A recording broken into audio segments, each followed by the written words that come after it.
A descoberta do espaço interior. Segundo uma antiga história sufística, havia um reino em território do Oriente Médio que estava sempre dividido entre a felicidade e o desalento. A menor coisa era capaz de lhe causar grande aborrecimento ou uma reação intensa, e assim sua felicidade se convertia rapidamente em frustração e desespero. Por fim, houve um momento em que ele se cansou de si mesmo e da vida e começou a buscar uma saída. Mandou chamar um sábio que vivia no reino e que tinha fama de ser iluminado. Quando o sábio chegou, o rei lhe disse: "Quero ser como você. Pode me dar alguma coisa que traga equilíbrio, serenidade e sabedoria à minha vida? Pago o preço que você pedir por isso." O sábio respondeu: "Talvez eu possa ajudá-lo. Mas o preço é tão alto que nem todo o seu reino seria suficiente para pagá-lo. Então, vou lhe dar isso como um presente, desde que você honre o compromisso." O rei lhe garantiu que sim e o sábio se foi.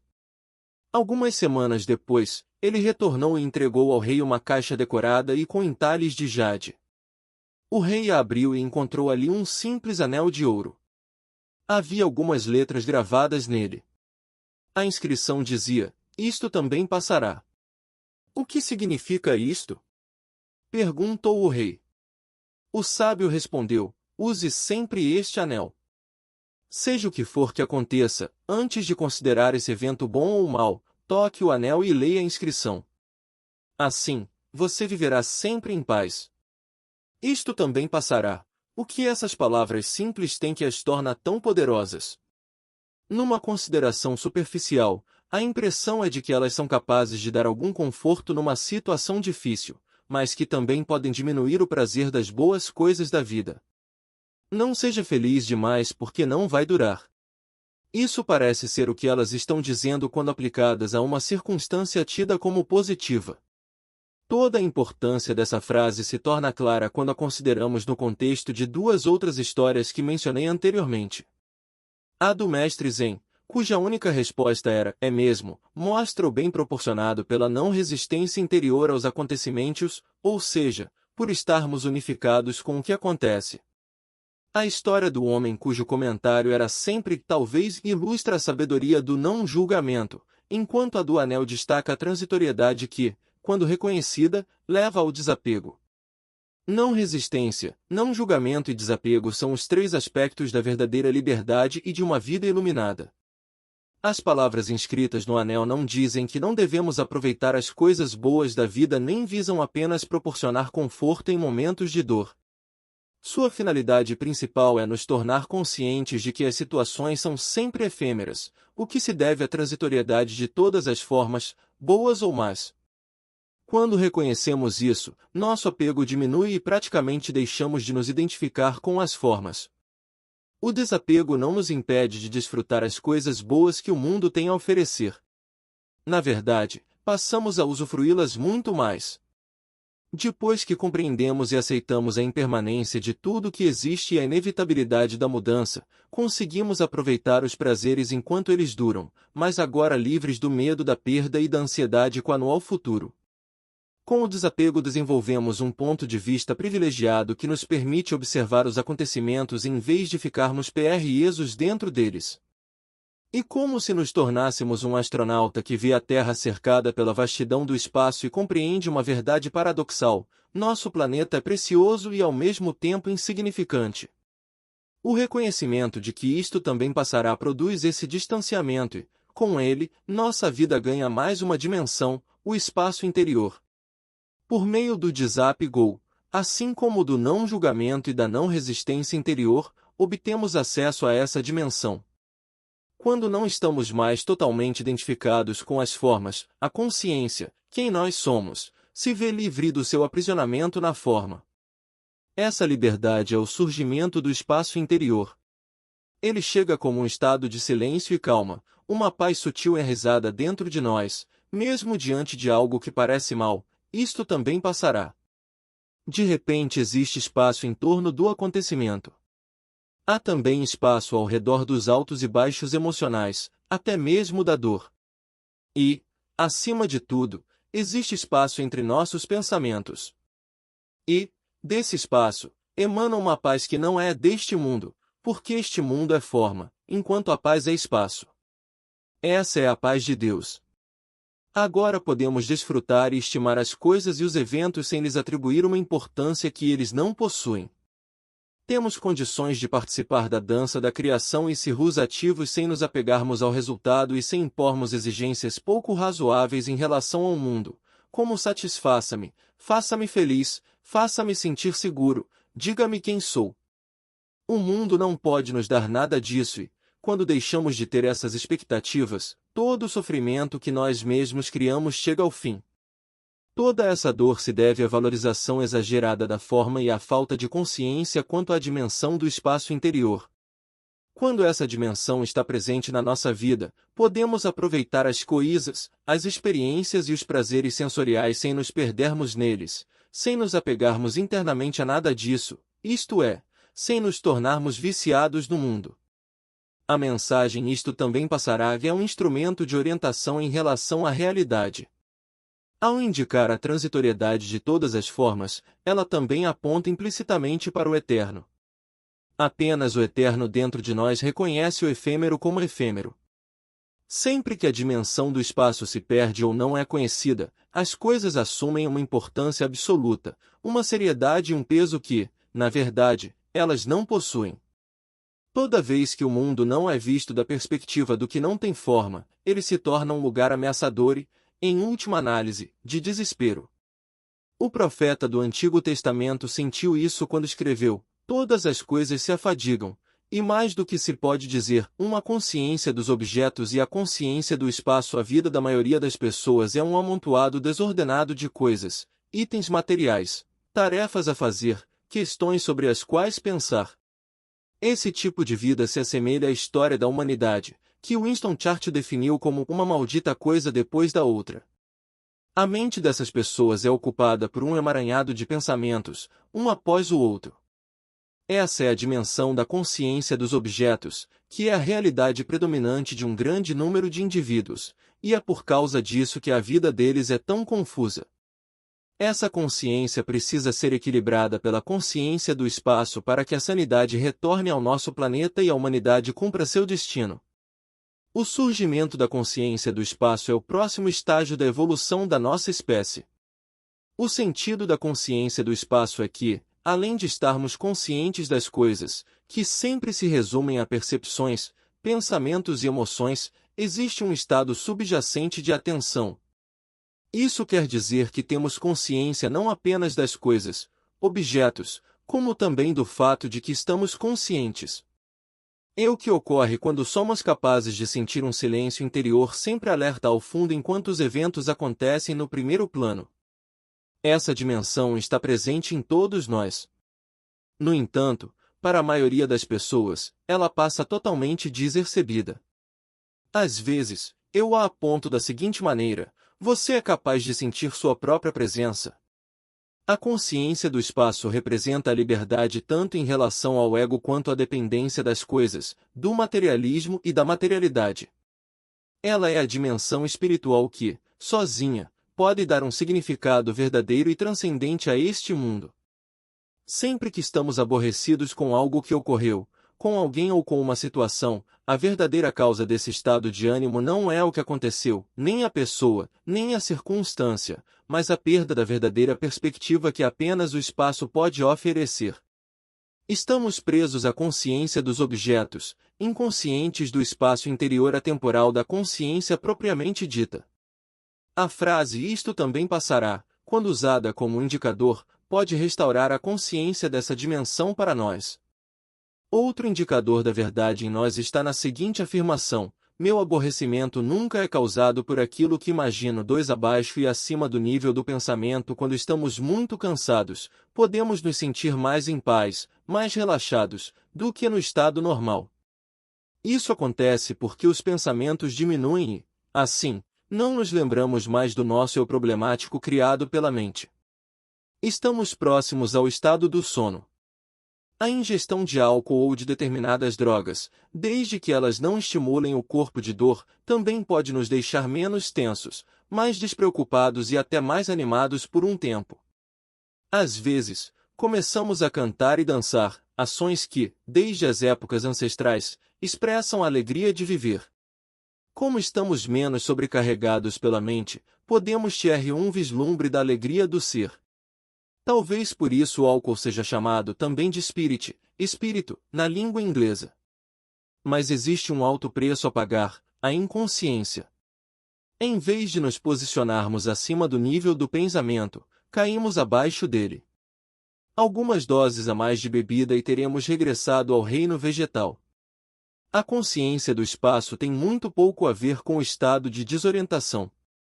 Ambos estão além do nível do pensamento. Isso eles têm em comum.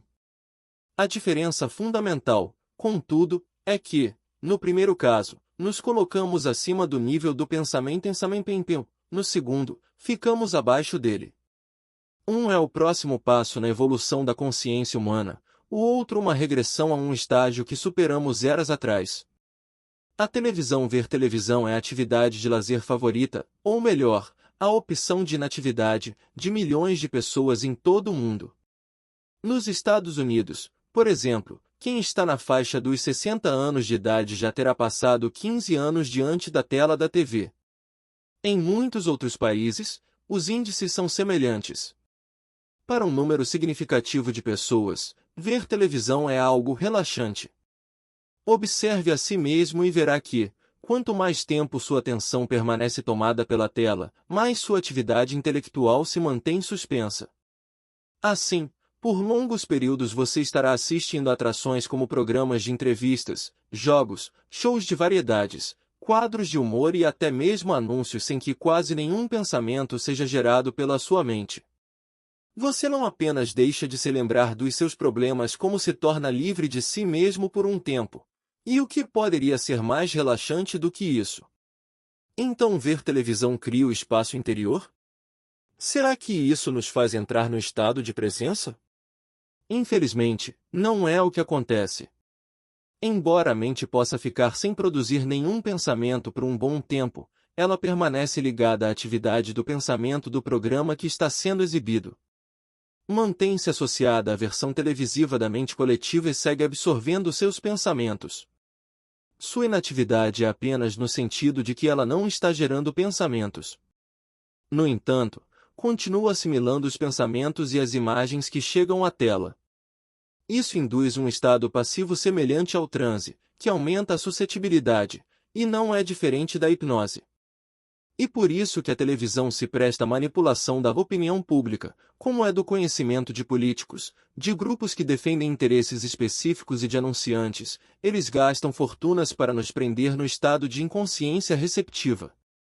Querem que seus pensamentos se tornem nossos pensamentos, em geral, conseguem. Portanto, quando estamos vendo televisão, nossa tendência é cair abaixo do nível do pensamento, e não nos posicionarmos acima dele. A TV tem isso em comum com o álcool e com determinadas drogas. Embora ela nos proporcione um pouco de alívio em relação à mente, mais uma vez pagamos um preço alto, a perda da consciência. Assim como as drogas, essa distração tem uma grande capacidade de viciar. Procuramos o controle remoto para mudar de canal e, em vez disso, nos vemos percorrendo todas as emissoras. Meia hora ou uma hora mais tarde, ainda estamos ali, passeando pelos canais. O botão de desligar é o único que nosso dedo parece incapaz de apertar. Continuamos olhando para a tela. Porém, normalmente não porque algo significativo tenha chamado nossa atenção, e sim porque não há nada interessante sendo transmitido. Depois que somos fisgados, quanto mais trivial e mais sem sentido é a atração, mais intenso se torna nosso vício. Se isso fosse estimulante para o pensamento motivaria nossa mente a pensar por si mesma de novo, o que é algo mais consciente, portanto, preferível a um transe induzido pela televisão. Dessa forma, nossa atenção deixaria de ser prisioneira das imagens da tela.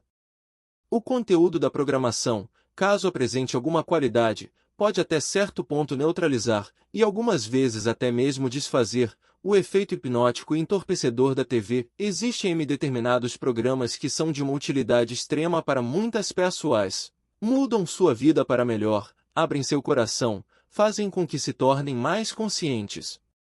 Há também algumas atrações humorísticas que acabam sendo espirituais, mesmo que não tenham essa intenção, por mostrarem uma versão caricata da insensatez humana e do ego. Elas nos ensinam a não levar nada muito a sério, a permitir um pouco mais de descontração e leveza na nossa vida. E, acima de tudo, nos ensinam isso enquanto nos fazem rir. O riso tem uma extraordinária capacidade de liberar e curar. Contudo, a maior parte do que é exibido na televisão ainda está nas mãos de pessoas que são totalmente dominadas pelo ego. Assim, a intenção oculta da TV é nos controlar, nos colocando para dormir, isto é, deixando-nos inconscientes. Mesmo assim, existe um potencial enorme e ainda inexplorado nesse meio de comunicação. Evite assistir a programas e anúncios que o agridam com uma rápida sucessão de imagens que mudam a cada 2 ou 3 segundos ou menos. O hábito de assistir à televisão em excesso e essas atrações em particular são duas causas importantes do transtorno de déficit de atenção, um distúrbio mental que vem afetando milhões de crianças em todo o mundo. A atenção deficiente, de curta duração, torna todos os nossos relacionamentos e percepções superficiais e insatisfatórios. Qualquer coisa que façamos nesse estado, qualquer ação que executemos, carece de qualidade, pois a qualidade requer atenção. O hábito de ver televisão com frequência e por longos períodos não só nos deixa inconscientes como induz à passividade e drena toda a nossa energia. Portanto, em vez de assistir à TV ao acaso, escolha os programas que despertam seu interesse. Enquanto estiver diante dela, procure sentir a vívida atividade dentro do seu corpo, faça isso toda vez que se lembrar. De vez em quando, tome consciência da sua respiração. Desvie os olhos da tela em intervalos regulares, pois isso evitará que ela se aposse completamente do seu sentido visual. Não ajuste o volume acima do necessário para que a televisão não o domine no nível auditivo. Tire o som durante os intervalos. Procure não dormir logo após desligar o aparelho ou, ainda pior, adormecer com ele ligado. Reconhecendo o espaço interior, é provável que o espaço entre os pensamentos já esteja surgindo de vez em quando na nossa vida e talvez nem estejamos cientes disso. Uma consciência que é fortemente atraída pelas experiências e condicionada a se identificar apenas com a forma, isto é, a consciência dos objetos, considera, a princípio, quase impossível perceber o espaço. Em última análise, isso quer dizer que não conseguimos nos tornar conscientes de nós mesmos porque estamos sempre conscientes de outra coisa qualquer. Permanecemos distraídos pela forma de modo permanente. Até mesmo quando parecemos estar conscientes de nós mesmos, acabamos nos transformando num objeto, numa forma de pensamento. Assim, aquilo de que temos consciência não corresponde a nós, é apenas um pensamento. Quando ouvimos falar de espaço interior, pode ser que comecemos a buscá-lo.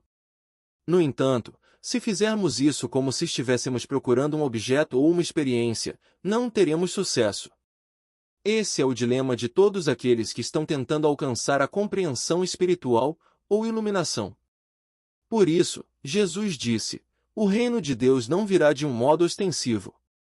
Nem se dirá, ei-lo aqui, ou, ei-lo ali. Pois o reino de Deus já está dentro de vós. 3. Se não gastamos todo o nosso tempo com descontentamento, preocupação, ansiedade, depressão, desespero nem nos deixamos consumir por outros estados negativos, se temos a capacidade de desfrutar as coisas simples, como ouvir o som da chuva ou do vento, se conseguimos ver a beleza das nuvens passando pelo céu, se temos condições de ficar sozinhos de tempos em tempos sem nos sentir solitários nem carentes do estímulo mental de um entretenimento, se somos capazes de nos ver tratando um estranho com uma bondade sincera sem esperar nada em troca, isso significa que se abriu um espaço, não importa que seja curto, no fluxo incessante de pensamentos que é a mente humana. Quando isso acontece, experimentamos uma sensação de bem-estar, de paz viva, ainda que sutil. A intensidade pode variar de um sentimento quase imperceptível de contentamento em segundo plano ao que os antigos sábios da Índia chamavam de Ananda, a alegria do ser. Como fomos condicionados a prestar atenção apenas na forma, provavelmente não temos consciência de lá, a não ser de modo indireto. Por exemplo, existe um elemento comum na capacidade de vermos a beleza, de valorizarmos as coisas simples, de gostarmos de ficar sozinhos e de nos relacionarmos com as pessoas com benevolência. Esse elemento comum é um sentimento de contentamento, de paz e de vivacidade que é o pano de fundo invisível sem o qual essas experiências não seriam possíveis. Sempre que você detectar a beleza, a amabilidade, o reconhecimento do que existe de bom nas coisas simples da sua vida, procure pelo pano de fundo de tudo isso dentro de si mesmo. Mas não busque esse segundo plano como se estivesse tentando encontrar alguma coisa. Você não conseguirá identificá-lo com precisão e dizer, agora eu o tenho. Também não poderá prendê-lo com a mente e defini-lo de algum jeito. Ele é como o céu sem nuvens. Não tem forma. É espaço, é silêncio, a doçura do ser infinitamente mais do que estas palavras, que podem apenas sugerir o que ele é. Quando você for capaz de senti-lo diretamente em seu interior, ele se aprofundará. Então, toda vez que você valorizar algo simples, um som, uma imagem, um toque, nos momentos em que vir a beleza e que tiver um sentimento de benevolência em relação ao outro, sentirá a amplitude interior que é a fonte e o pano de fundo dessas vivências. Ao longo dos séculos, muitos poetas e sábios observaram que a verdadeira felicidade, eu a chamo de alegria do ser, é encontrada nas coisas simples, aparentemente comuns. A maioria das pessoas, na sua busca incansável por algo importante que possa acontecer na sua vida, costuma não prestar atenção no que é insignificante, que pode não ser insignificante de maneira nenhuma. O filósofo Nietzsche, num raro momento de silêncio profundo, escreveu: como é preciso pouco para a felicidade. A menor coisa, precisamente a mais suave, a mais leve, o farfalhar de um lagarto, um sopro, um psiu, um olhar de relance, é o pouco que faz a melhor felicidade.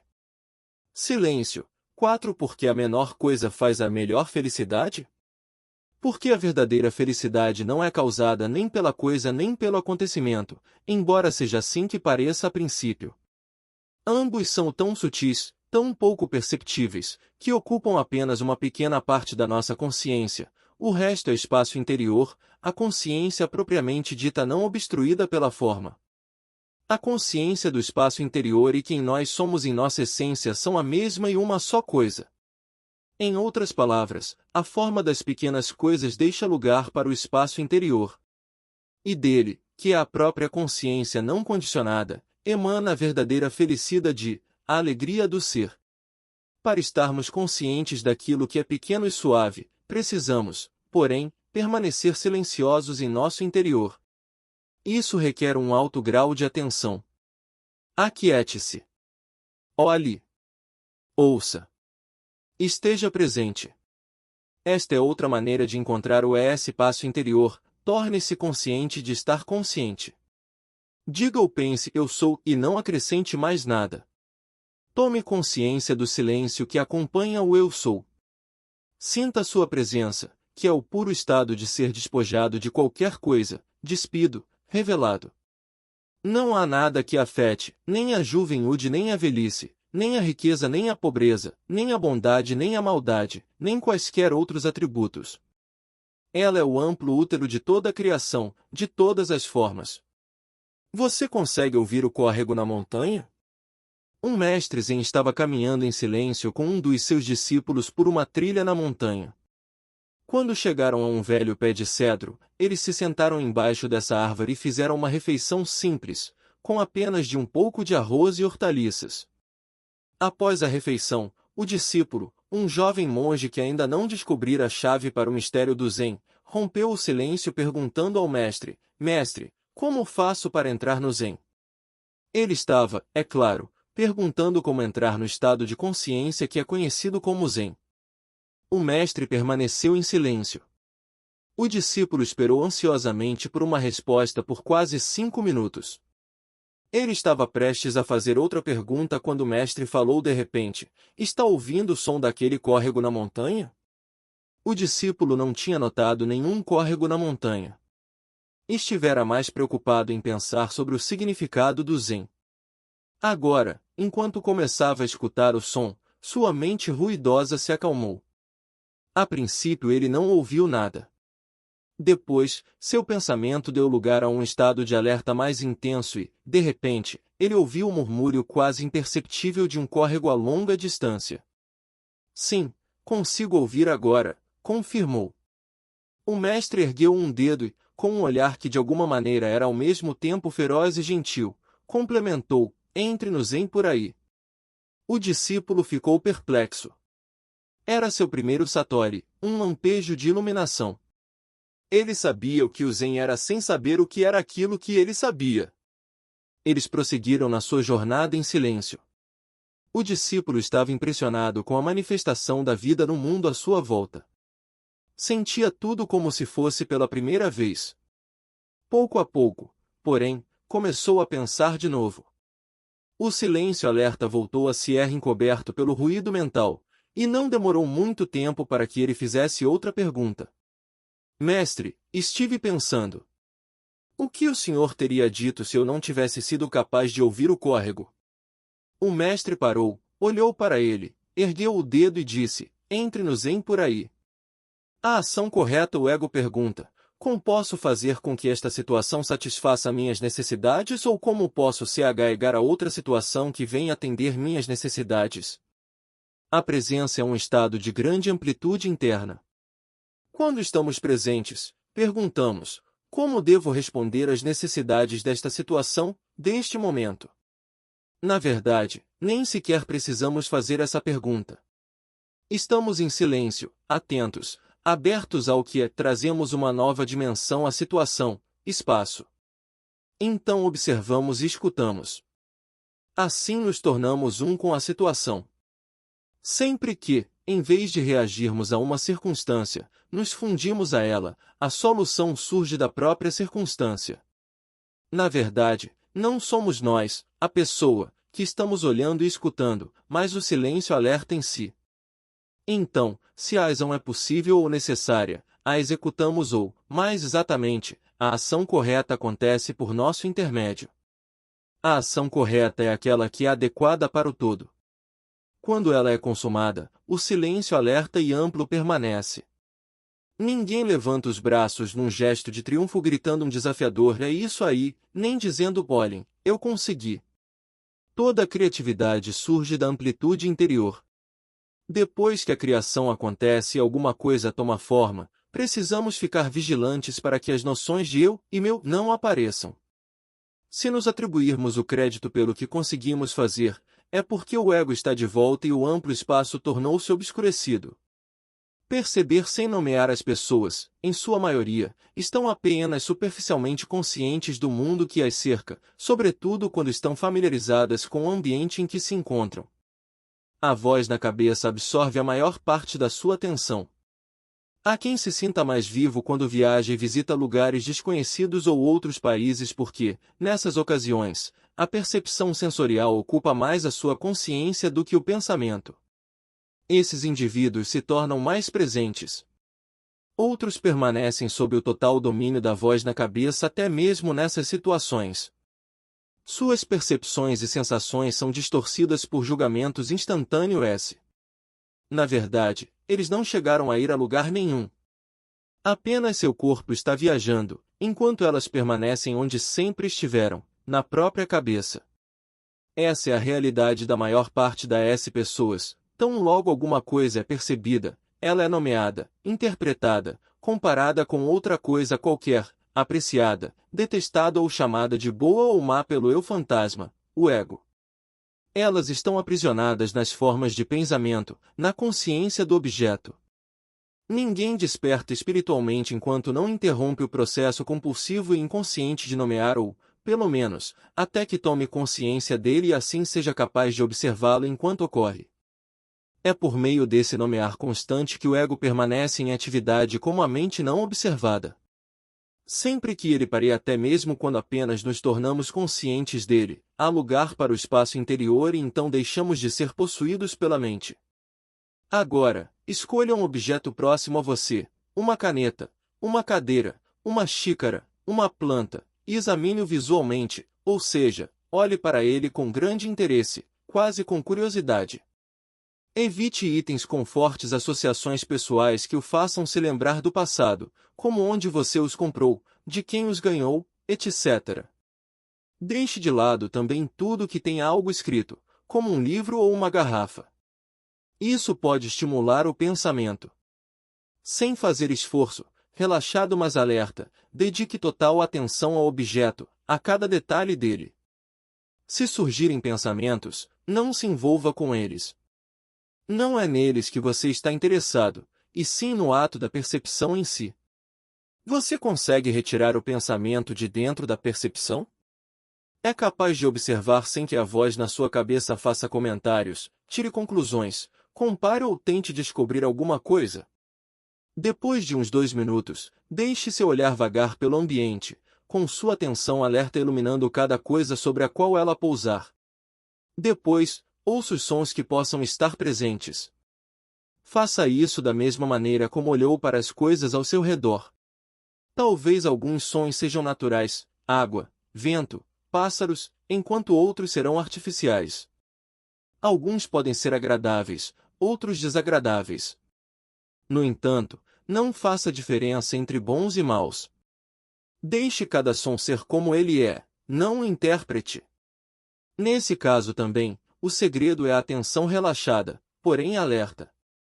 No momento em que olhar e escutar dessa maneira, você poderá se tornar consciente de um sentimento sutil de calma, que, a princípio, talvez seja difícil de perceber. Algumas pessoas o sentem como um silêncio em segundo plano. Outras preferem chamá-lo de parase. Quando a consciência não está mais totalmente absorvida pelo pensamento, uma parte dela permanece no seu estado original, não condicionado, semi-forma. Esse é o espaço interior. Quem é o sujeito da experiência? O que vemos, escutamos, provamos pelo paladar, tocamos e cheiramos são, evidentemente, objetos dos sentidos. Eles são aquilo que experimentamos. Mas quem é o sujeito, aquele que vivencia a experiência?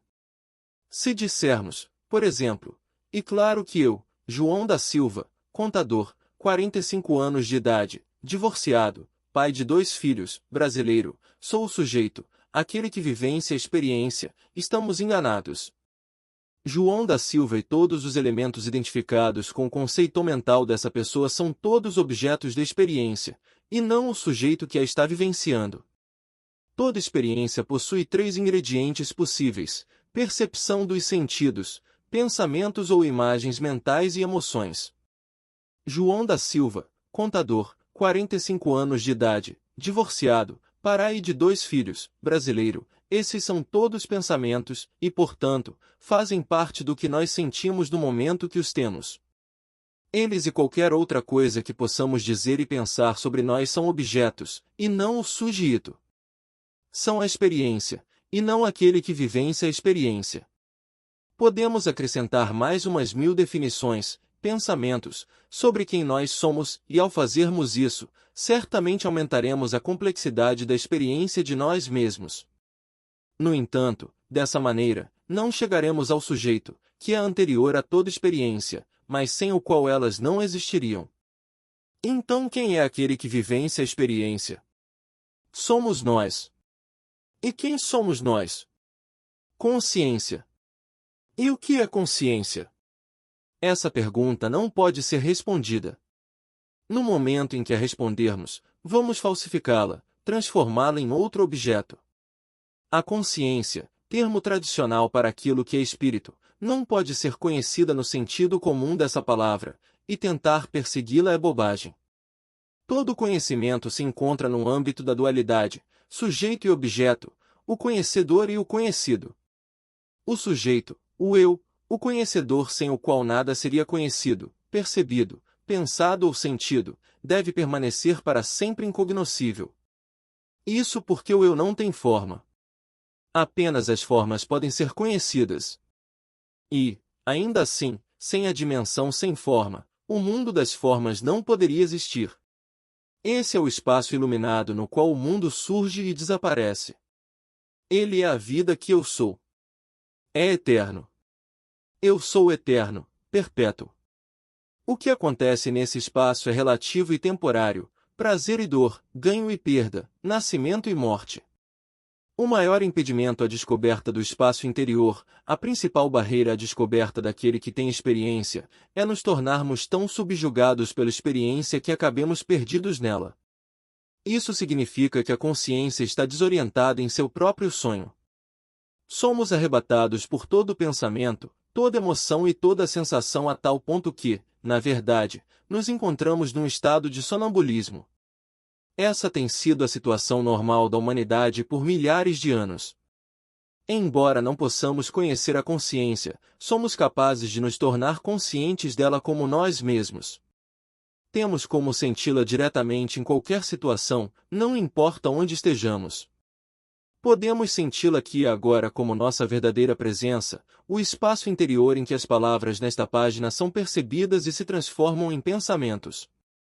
Ela é o eu sou subjacente.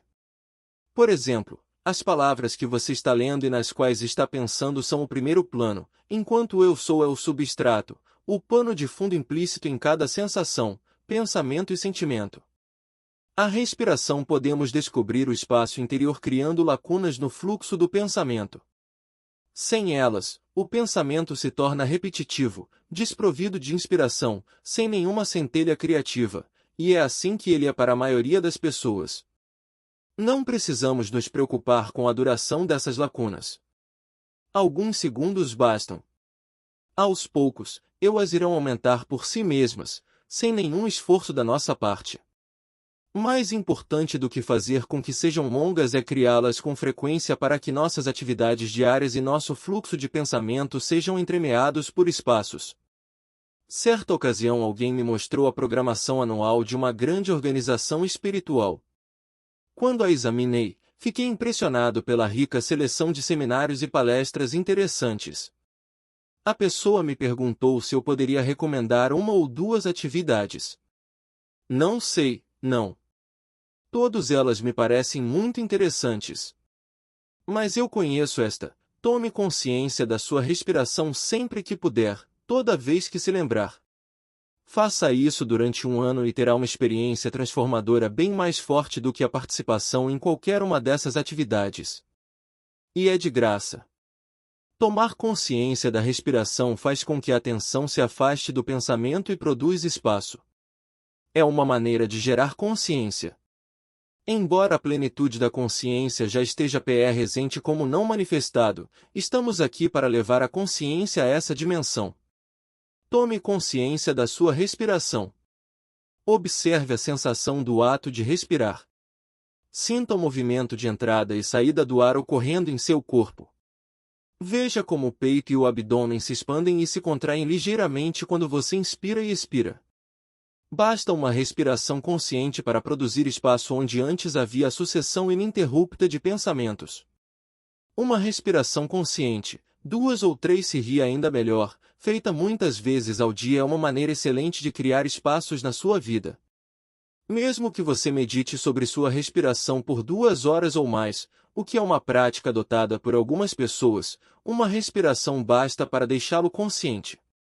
O resto são lembranças ou expectativas, isto é, pensamentos. Na verdade, respirar não é algo que façamos, mas algo que testemunhamos. A respiração acontece por si mesma. Ela é produzida pela inteligência inerente ao corpo. Portanto, basta observá-la. Essa atividade não envolve nem tensão nem esforço. Além disso, note a breve suspensão do fôlego, sobretudo no ponto de parada no fim da expiração, antes de começar a inspirar de novo. Muitas pessoas têm a respiração curta, o que não é natural. Quanto mais tomamos consciência da respiração, mais sua profundidade se restabelece sozinha. Como a respiração não tem forma própria, ela tem sido equiparada ao espírito, a vida sem uma forma específica, desde tempos ancestrais.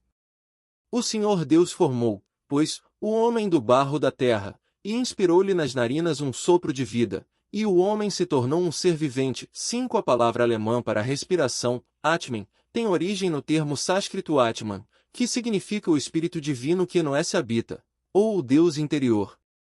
O fato de a respiração não ter FORA é uma das razões pelas quais a consciência da respiração é uma maneira muito eficaz de criar espaços na nossa vida, de produzir consciência. Ela é um excelente objeto de meditação justamente porque não é um objeto, não tem contorno nem forma. O outro motivo é que a respiração é um dos mais sutis e aparentemente insignificantes fenômenos, a menor coisa, que, segundo Nietzsche, constitui a melhor felicidade. Cabe a você decidir se vê aí ou não praticar a consciência da respiração como uma verdadeira meditação formal. No entanto, a meditação formal não substitui o empenho em criar a consciência do espaço na sua vida cotidiana. Ao tomarmos consciência da respiração, nos vemos forçados a nos concentrar no momento presente, o segredo de toda a transformação interior e espiritual. Sempre que nos tornamos conscientes da respiração, estamos absolutamente no presente. Percebemos também que não conseguimos pensar e nos manter conscientes da respiração ao mesmo tempo. A respiração consciente suspende a atividade mental. No entanto, longe de estarmos em transe ou semidespertos, permanecemos acordados e alerta. Não ficamos abaixo do nível do pensamento, e sim acima dele. E, se observarmos com mais atenção, veremos que essas duas coisas, nosso pleno estado de presença e a interrupção do pensamento sem a perda da consciência, são, na verdade, a mesma coisa, o surgimento da consciência do espaço. VLCIOS. Um padrão de comportamento compulsivo de longa duração pode ser chamado de vício, e um vício vive dentro de nós como uma quase-identidade ou subpersonalidade, um campo energético que periodicamente assume total controle sobre nós. Ele chega de fato a dominar nossa mente, a voz da nossa cabeça, que, assim, se torna a voz do vício. Pode dizer-nos algo como: você teve um dia duro. Merece um agrado. Por que se negar o único PRAZIRQILHIRISTANAVID?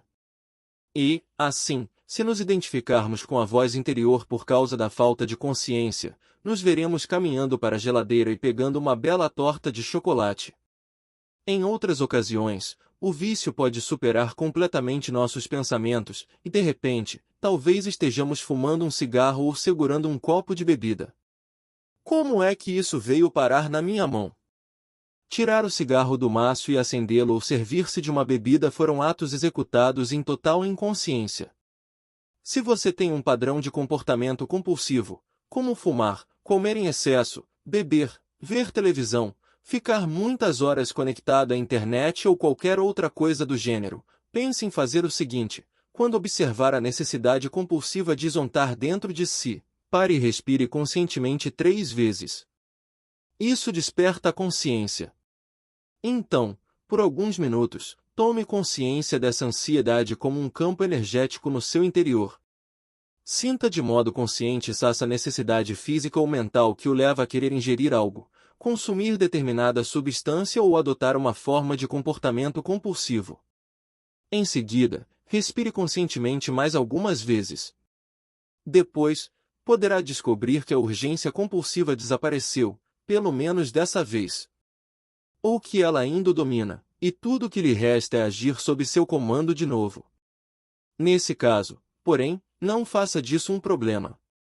Torne o vício parte da sua prática de consciência, seguindo as instruções que acabei de fornecer. À medida que a consciência for aumentando, os padrões de dependência começarão a se enfraquecer e acabarão por se dissipar. Lembre-se, contudo, de estar atento a todos os pensamentos que justificam o comportamento exigido pelo vício, algumas vezes com argumentos inteligentes. Pergunte-se: quem está dizendo isto? E perceberá que é o vício. Uma vez que você saiba disso, que esteja presente como observador da sua mente, serão menores as probabilidades de que ele o engane para que atenda à sua vontade. A percepção do corpo interior, outra maneira simples mas eficaz de encontrarmos espaço na nossa vida, está intimamente ligada à respiração. Você descobrirá que, enquanto sente o fluxo sutil do ar entrar no seu corpo e sair dele, assim como o movimento de subida e descida do tórax e do abdômen, também está ficando ciente do seu corpo interior. Sua atenção pode então se transferir da respiração para essa sensação de energia vital que está disseminada dentro do seu corpo.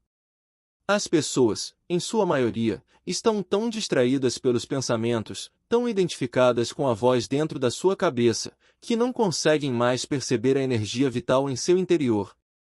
Ser incapaz de sentir a vida que anima o corpo físico, a própria vida que nós somos, é a maior privação que alguém pode sofrer.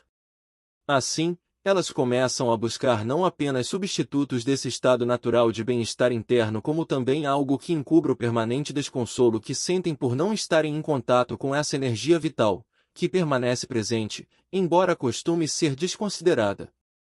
Alguns dos substitutos mais procurados são as emoções fortes induzidas pelas drogas, a superestimulação sensorial, como a música em alto volume, distrações eletrizantes ou perigosas e a obsessão pelo sexo.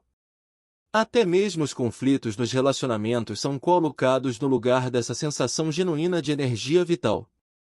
O recurso mais visado para suprir o contínuo desalento subjacente são os relacionamentos íntimos, um homem ou uma mulher que faça a pessoa feliz. Isso, é claro, está entre as mais frequentes de todas as decepções. E, quando o desconsolo volta à tona, o parceiro ou parceira é sempre responsabilizado por isso. Respire conscientemente 2 ou 3 vezes. Agora veja se consegue detectar uma sensação sutil da energia vital que permeia todo o seu corpo interior. Você é capaz de, digamos, sentir seu corpo de dentro para fora? Procure ter uma breve sensação de partes específicas, as mãos, depois os braços, os pés e as pernas. Pode sentir o abdômen, o peito, a nuca e a cabeça? E quanto aos lábios? Há vida neles? Em seguida, tome consciência mais uma vez do corpo interior como um todo. A princípio, talvez você queira praticar esse exercício de olhos fechados. No entanto, depois de sentir seu corpo, abra os olhos e observe ao redor enquanto continua a senti-lo. Algumas pessoas podem achar que não há necessidade de fechar os olhos. Na verdade, talvez elas até consigam sentir o corpo interior enquanto leem este texto. Espaço interior e exterior. Nosso corpo interior não é sólido, mas amplo. Ele não é nossa forma física, e sim a vida que a anima. É a inteligência que criou o corpo e o mantém, coordenando ao mesmo tempo centenas de funções diferentes de complexidade tão extraordinária que a mente só consegue compreender uma fração disso. Quando nos tornamos conscientes dele, o que de fato acontece é que a inteligência está se tornando consciente de si mesma. Os físicos descobriram que a aparente solidez da matéria é uma ilusão criada pelos sentidos. Isso inclui o corpo físico. Nós o percebemos e pensamos sobre ele como uma forma, entretanto 99,99% dele é, na verdade, espaço vazio. Essa é a vastidão do espaço que existe entre os átomos em comparação com seu tamanho. E há também muito espaço dentro de cada átomo.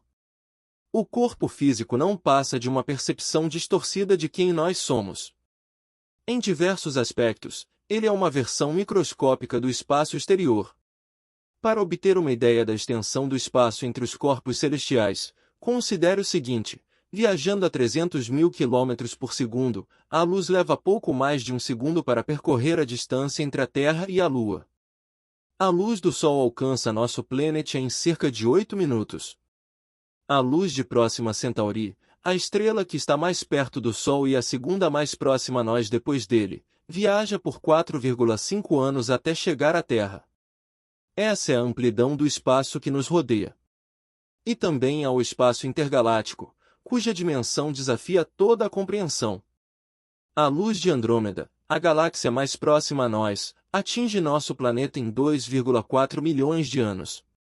Não é incrível que nosso corpo seja exatamente tão vasto quanto o universo?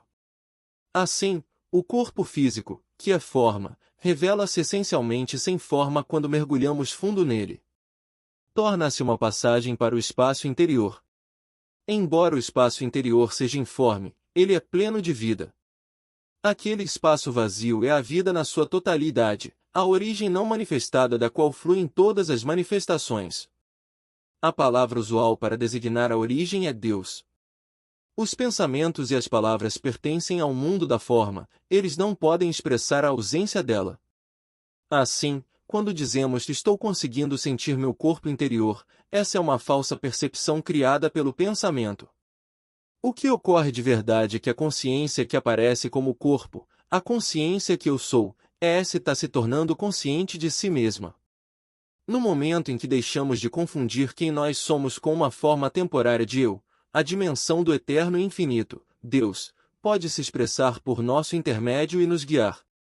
Ela também nos liberta da dependência em relação à forma. No entanto, um reconhecimento apenas intelectual, ou a crença, não sou esta forma, é inútil. A pergunta fundamental é: sou capaz de sentir a presença do espaço interior neste momento? Na realidade, seu sentido é: consigo sentir minha própria presença, a presença que eu sou?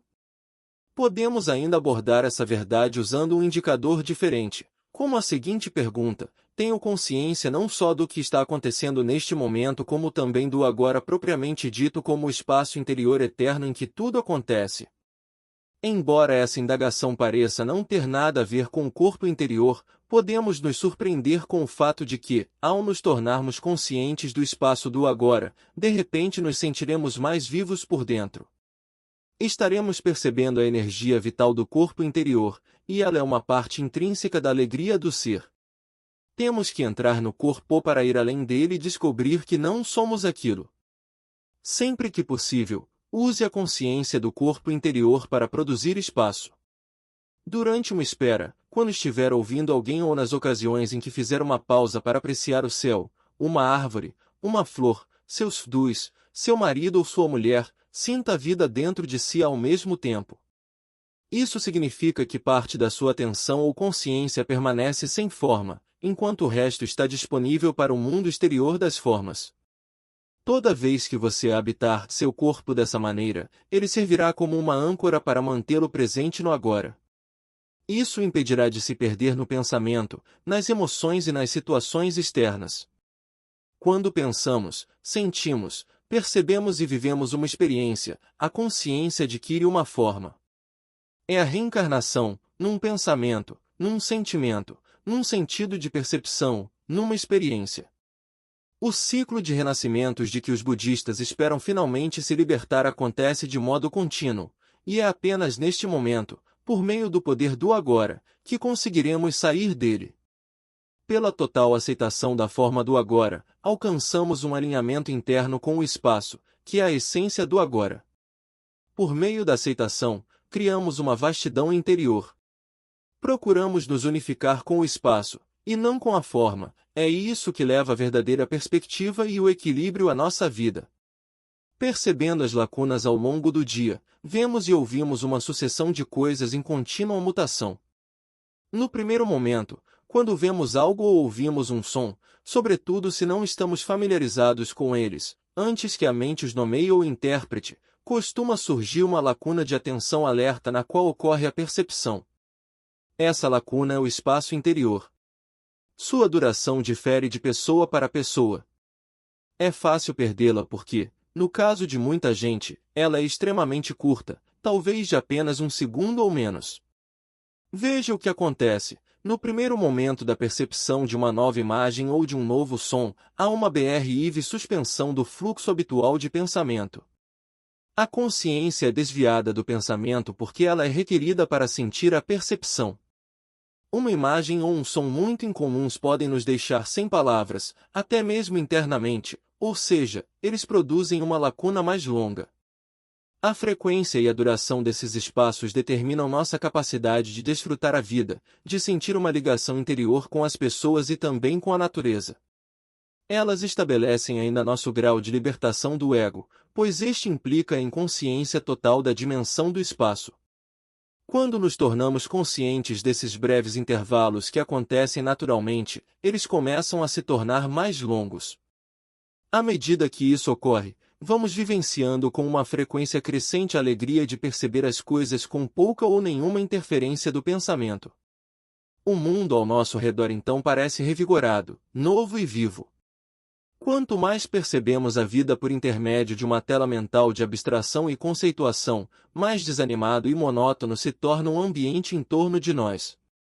Perder-se para se encontrar o espaço interior surge também sempre que deixamos de lado a necessidade de enfatizar nossa identificação com a forma. Isso é algo requerido pelo ego. Não é uma carência genuína. Já abordei brevemente esse ponto. Toda vez que abrimos mão de um padrão de comportamento que leva a isso, criamos o espaço interior. Reforçamos quem nós somos de verdade. Para o ego, é como se estivéssemos nos perdendo de nós mesmos, porém ocorre o oposto. Jesus nos ensinou que precisamos nos perder para nos encontrar. Quando abandonamos um desses padrões, atenuamos o destaque de quem somos no nível da forma. Assim, quem somos além da forma emerge de maneira mais plena. Como nos tornamos menos, podemos ser mais. Vou mencionar alguns comportamentos que as pessoas adotam inconscientemente para fortalecer sua identidade com a forma. Se você estiver alerta o bastante, será capaz de detectar alguns deles dentro de si mesmo, exigir reconhecimento por alguma coisa que fez indignar-se ou aborrecer-se quando não o consegue, tentar obter atenção falando sobre problemas pessoais, contando a história da própria doença ou fazendo uma cena, dar uma opinião quando ninguém a pede e ou a não faz diferença para a situação, ser mais preocupado com o modo como é visto pelas pessoas do que com elas, isto é, usá-las como um reflexo do ego. Ou como um instrumento para realçar o ego, tentar causar impressão nos outros por meio de bens, conhecimentos, boa aparência, posição social, força física, etc. Inflar temporariamente o ego adotando uma reação irada contra alguma coisa ou alguém. Levar tudo para o lado pessoal e sentir-se ofendido. Considerar-se certo e os outros errados por meio de queixas fúteis, mentais ou verbais. Querer ser visto ou parecer importante. Caso você detecte um desses padrões em si mesmo, sugiro que faça uma experiência. Descubra como se sente e o que ocorre se o abandonar. Simplesmente descarte-o e veja o que acontece. Enfraquecer quem você é no nível da forma é outra maneira de gerar a consciência. Encontre o imenso poder que flui de você para o mundo deixando de fortalecer sua identificação com a forma. O silêncio costuma-se dizer, o silêncio é a linguagem de Deus, e tudo mais é tradução mal feita. O silêncio é realmente outra palavra para espaço. Ao tomarmos consciência dele quando o encontramos na nossa vida, estabelecemos uma ligação com a dimensão sem forma e eterna dentro de nós, aquela que está além do pensamento e do ego. Pode ser o silêncio que envolve o mundo da natureza, a tranquilidade do nosso quarto nas primeiras horas da manhã ou os intervalos entre os sons. O silêncio não tem forma, é por isso que, por meio do pensamento, não conseguimos ter consciência dele. O pensamento é forma. Ter consciência do silêncio significa ficar em silêncio. Ficar em silêncio é estar consciente sem pensamento. Nunca somos nós mesmos com tanta intensidade do que quando estamos em silêncio. Nessas ocasiões, somos quem fomos antes de assumir temporariamente essa forma física e mental que chamamos de pessoa. Também somos aquele que seremos depois que a forma se dissolver. Quando estamos em silêncio, somos quem somos além da nossa existência temporal, a consciência, incondicional, sem forma, eterna.